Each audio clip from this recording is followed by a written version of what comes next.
Start. Kalidas की उक्त मान्यता के अनुसार ना तो पुराना सब अच्छा ही है और ना ही नया सब त्याज्य है। यह बात किसी भी देश, काल और परिस्थिति के लिए काफ़ी हद तक ठीक कही जा सकती है। जिस तरह से परिवर्तन एक सतत प्रक्रिया है, उसी तरह से परिवर्तन के परिणाम भी सतत हैं।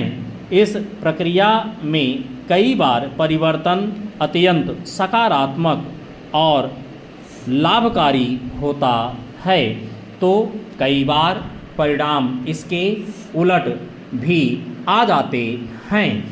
यदि बात आधुनिक युग की हो तो विज्ञान और प्रौद्योगिकी के क्षेत्र में कई युगांतकारी परिवर्तनों के चलते सामाजिक और आर्थिक जीवन में भी व्यापक बदलाव आए हैं और यह परिवर्तन अनवरत विश्व स्तर पर आज भी चल रहा है।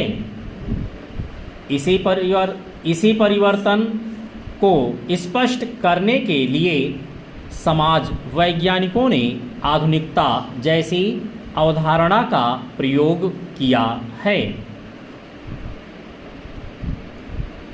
वास्तव में आधुनिकीकरण एक बहुआयामी प्रक्रिया है।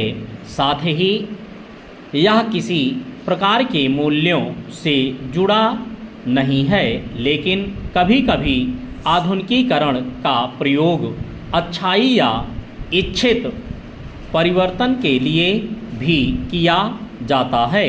प्रायः आधुनिकीकरण के आदर्श पश्चिमी देश एवं उनमें होने वाले परिवर्तन रहे हैं, लेकिन उपनिवेशों एवं विकासशील देशों में होने वाले परिवर्तनों को समझने के संदर्भ में भी इस शब्द का उपयोग किया जाता है। आज के संदर्भ में हम कह सकते हैं कि लोकतंत्र, शिक्षा प्रणाली और औद्योगिक प्रगति की शुरुआत प्रायः पश्चिमी देशों में ही हुई है। इसके परिणाम स्वरूप जो सामाजिक, आर्थिक एवं राजनीतिक परिवर्तन पश्चिमी समाजों में आए और इन परिवर्तनों के जो अनुकरण अन्य देशों में हुए, उसे भी हम आधुनिकीकरण की प्रक्रिया के रूप में जानते हैं। हालांकि आज चीन, जापान, रूस जैसे देश भी आधुनिकीकरण के आदर्श बन रहे हैं। जहाँ तक भारत का प्रश्न है, तो आमतौर पर समाजशास्त्री यही मानते हैं कि यहाँ आधुनिकीकरण का प्रमुख आधार पश्चिमीकरण की प्रक्रिया रही है।